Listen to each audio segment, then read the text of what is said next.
and I am so incredibly excited and pleased to invite you all to a vital conversation today. One conversation that the Department of Navy has been driving now for several years in partnership with leaders like you from academia and across the Department of Defense. We're talking about reducing the prevalence, if not completely eliminating, sexual assault and sexual harassment from America's colleges, universities, and service academies across the nation. This platform is incredible because it brings us together and allows us the opportunity to talk about our shared challenges, challenges that impact our military, our schools, our communities, our society at large. It's clear to me that in many ways we are doing the same great work, but in parallel. We are gathering data and looking for trends. We're always looking for promising prevention practices, measuring the effectiveness of our programs, finding new ways to do that. Of course, making needed policy changes, and always improving the quality of care that we provide to victims that come forward and seek our services. This is a platform to share our best practices as well. Of course, the other common denominator that we have is we have to be relentless and steadfast. We can never take our foot off the gas. Our populations change every year. We have new students, new service members, new civilians that come to us routinely, and they bring many years of lived experiences with them that impact how they interact with one another. So our prevention strategies really have to be customized, and they have to resonate with the populations that we serve. Since our last regional discussion in 2020, the focus of the Department of Navy really has been twofold. First, we've been providing resources and tools to our leaders, very much focused on skill building, all aimed at building healthy relationships, very much focused on positive behaviors. Our secondary of focus has been in identifying emerging harmful and high-risk behaviors at their onset. So many of our conversations and actions have been directed towards recognizing and then immediately addressing behaviors that precede an incident of sexual assault.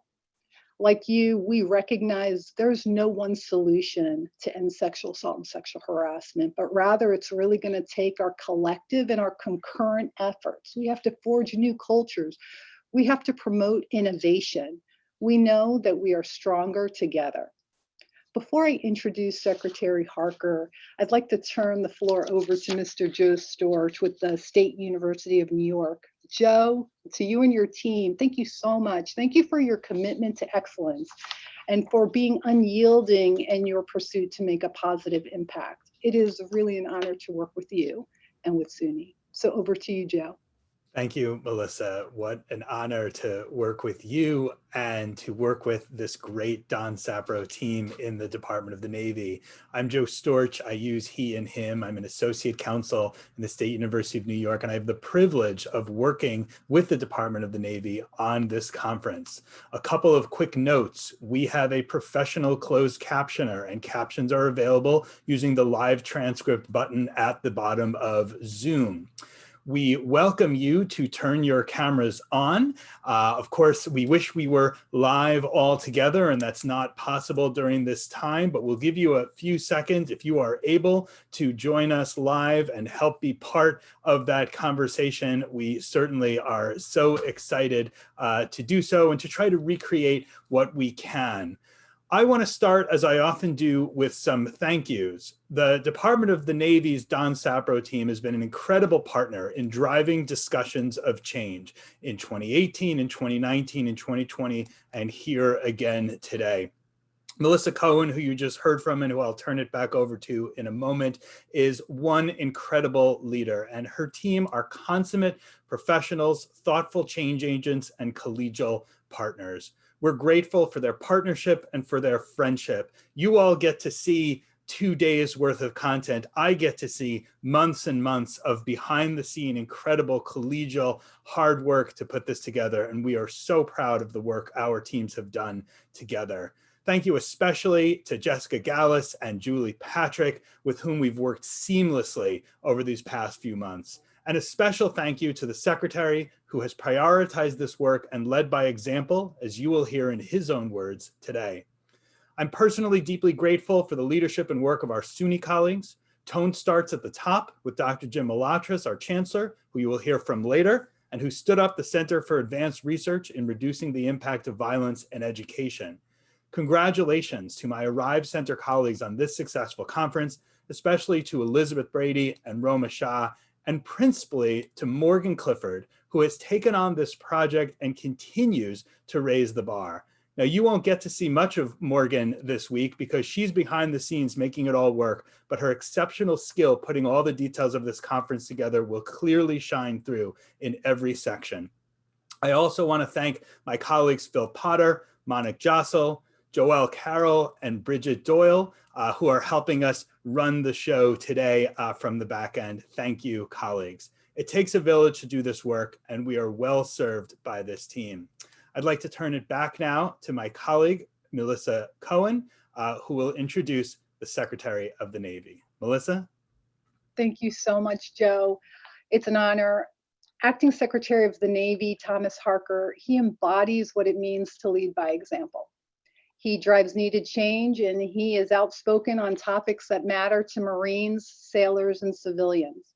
He has prioritized the prevention of harmful behaviors, and even in recent months has shared his own personal journey in seeking help during challenging times in his life. Determined to address the stigma connected to self-care, Secretary Harker has challenged us all to put a spotlight on prioritizing mental health and well-being while highlighting available supportive services. Every day he sets the expectation that leaders must put their values into action and cultivate a climate of trust and professionalism that is intolerant of sexual assault, sexual harassment, and retaliatory behaviors. It is my pleasure and my honor to introduce Secretary Harker.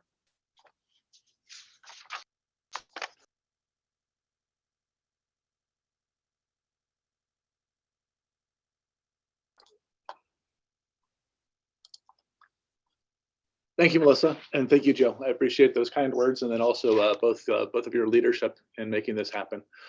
This is something that I feel very strongly about. It's something that's important for us to continue to do. I know the initial national discussion in 2019 brought together a lot of different people to discuss ways that we can improve the climate, reduce, and hopefully eliminate sexual assault and a lot of the precursor behaviors around sexual harassment and other things that are linked to that. And improve the climate across our colleges, universities, and across the military, especially the Department of the Navy. The work that we've been doing over the last few months has been pretty intense. I think with Secretary Austin coming in and kicking off his independent review commission to look at what we can do to eliminate sexual assault, sexual harassment, it's been a significant increase in focus on this area. It's also put a lot of work on the backs of a lot of the very few people that we've been able to dedicate to this. And so Melissa and your team, thank you very much for simultaneously supporting that independent review commission, as well as continuing to push forward with all of the initiatives that you've been leading here inside the Department of the Navy. I'm very pleased that Secretary Austin has made his recommendations to the president on the IRC recommendations, and that the president is moving forward in support of some of the work that's being done on the Hill with Senator Gillibrand and her bill, and a lot of the other things that'll help improve the climate inside the Department of Defense and the Department of Navy as well. We haven't been standing still, though. I think the Department of the Navy over the last couple of years has done a lot to continue to move the ball forward on this. We published the watch list, which is something I think you're going to be seeing. Maybe they're pulling it up right now. But it identifies 5 key areas where there's things that if Marines or Navy sailors experience, it can lead to higher increases in sexual assault, so that it serves to provide warning to our local commanders on things that they should be looking for. We've also been building a database where we've gone and pulled data from, I'd say, 10 different diverse systems, whether it's surveys, sexual harassment database, sexual assault database, criminal databases, a lot of different places where we stored information on things that could provide insight into, is there a higher likelihood or lower likelihood of sexual assault taking place? That is being worked with the OSD folks so that we can give commanders the ability to see what their risk level is so that we can then focus resources on providing intervention to prevent sexual assault in the places where we can get the biggest impact from doing so. So that's something that's been ongoing as well. We've also made some significant investments this year. We added an additional 44 million on top of what we've been spending every year prior to this to focus additional resources on prevention. We're putting people out on the front lines with our sailors, with our Marines that can be there to provide training, to provide assistance in identifying cultural challenges, whether that's sexual harassment increasing or whether it's a command climate where they accept sexual harassment, things that are indicative of higher likelihood of sexual assault occurring so that we can prevent some of those sexual assaults before they happen. We've also put resources into assisting on the response side. That's definitely something that the Secretary of Defense's Independent Review Commission focused a lot of resources on, is how are we going to change the climate so that the survivors and victims of sexual assault have the opportunity to see better outcomes through the legal process, should they choose to go down that route. So there's been a lot of great work, and I know Melissa and many of you on this conversation have been doing that. I appreciate it. It's something that's very important to me, and I know that the continuation of these regional dialogues is critical for our success. So thank you all very much for doing this. I appreciate everything that you're doing, and I wish you all the best as we go forward with the rest of this conference. Thank you much. Thank you so much, Secretary Harker. We are so privileged to work with you and to see the continued emphasis and growth of your work and your programs and that of the team. So as we move forward onto this conference, we welcome 1,436 attendees from across the United States and beyond, from college campuses and advocacy organizations, from forward operating positions and bases across the country and across the world, all joined by a single factor: their commitment to doing a better job, to being better, to better serving students and soldiers and sailors and Marines and airmen and guardians and those who are learning to do that work in preventing sexual and interpersonal violence and harassment. But let's start by admitting something weird. It's really weird to have a conference series co-hosted by a branch of the armed forces and a giant university system. It was weird when we teamed up in 2019 for a historic event in the city of New York, where we gathered together and brought together 300 people from across the country. And it is weird today. People often ask me, how did this odd couple get together for prevention work, the State University of New York and the Department of the Navy? And the answer is not too complex. We individually and jointly identified a problem, and we believe strongly that we are stronger in addressing it together than we are individually. You heard my great colleague Melissa Cohen say, we are stronger together, and that is indeed the case. We know from too many cases what the individual cost of sexual and interpersonal violence and harassment is to the person, to their family, to their circle. We know from the NIH and the CDC what the individual financial cost is, well over $100,000 per assault. But in recent years, we've been able to take stock of the societal costs. Climate surveys by SUNY and others find that large numbers who change their educational plans or withdraw from school due to violence. A RAND study that found that thousands leave the military early, not re-enlisting when they otherwise would due to assault or harassment. That affects readiness. Think of all of the people who you know, who they know, who were disrupted in either their military service or their academic career by sexual harassment, by sexual or interpersonal violence. Think of what they could have done differently had they not been affected by this. Think what we could do differently to ensure that those in the future are not affected by it, even as we address harassment and violence that has occurred in the past. So yes, these two giant organizations have gotten together to say we will do a better job of preventing violence before it occurs when we do so as a team. For too long, different industries have done this work in silos, believing that they alone have the answer for their communities, for their colleagues, for their programs, for their industries. This conference Indeed, the whole idea of the Department of the Navy and the State University of New York partnering to build something just for the good of the order is itself revolutionary. The idea that we will work together, develop programs and share widely in an effort to reduce the impact of violence and harassment across the board, not just in our industries or in our sectors, but across the board, is one not often heard. But Secretary Harker and Chancellor Malatras, perhaps what we can do together can become the standard for how, together, we work to reduce the impact of violence in higher education, in K through 12, in the workforce, in the service academies, and at forward operating positions across the globe. There are millions of residential and non-residential students and millions of soldiers, sailors, airmen, Marines, and Guardians today and in the years to come who are counting on us to get it right, to create environments where they succeed or fail based on their competency, their ability, their hard work, not based on whether they are subjected to sexual harassment or sexual or interpersonal violence, to be able to study or train, to protect, to serve with the standard challenges that our world throws at them, especially in this current environment, not the additional burdens of harassment and assault. We owe it to them to give this our best, to work hard every day to build them the type of future that they deserve. And building that future is the goal of this conference. But this will not be a one and done. No, indeed, the Department of the Navy and the State University of New York are teaming on a series. You will hear about the national conversation that the Air Force is hosting in the fall, but you will also hear about more of these conferences that we are all hosting together in an effort to dose the education, to continue the growth, and to continue us moving forward and continue us doing better. We must commit together to do the hard work in the long term to make this dream a reality. We look forward to working with you along the way.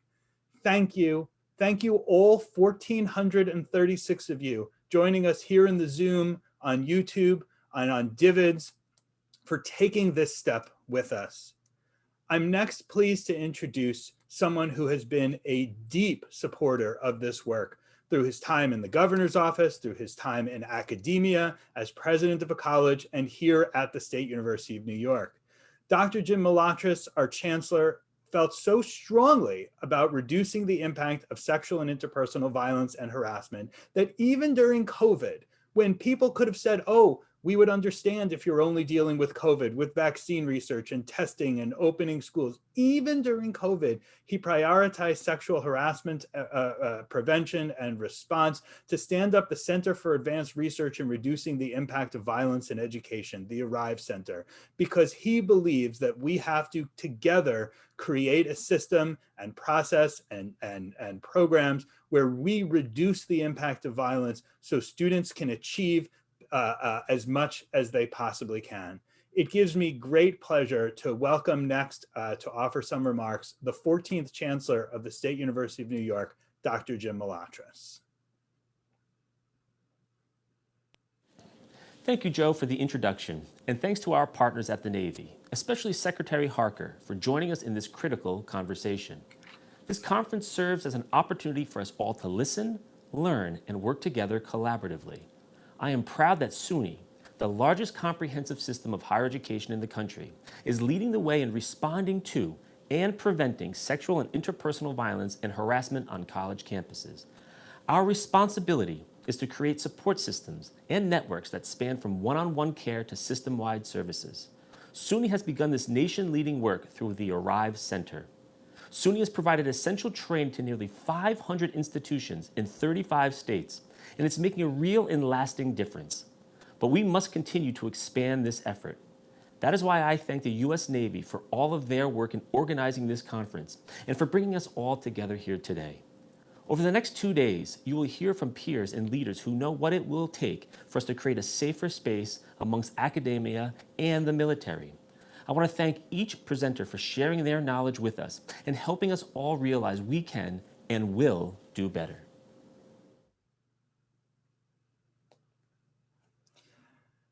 Thank you so much, Dr. Malatras. And as you can hear, tone really starts from the top with the leaders in the armed services and in the State University of New York. Before we transition to Dr. Christine Porath for the next session, I just want to tell you a bit about how we are doing the next couple of days. Remember that if you are unable to join for a specific session because something comes up or you're not able to join for that moment, we will be recording and we will be providing, likely next week, recordings of the session, so you will be able to go back to that.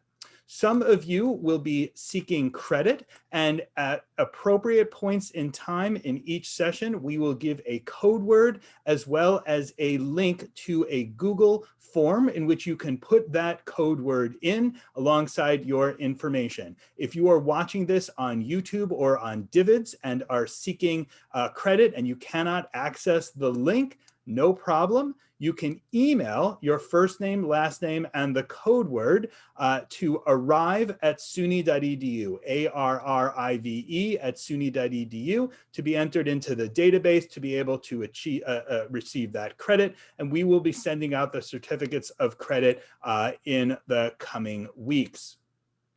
In the next session, we will hear about mastering civility.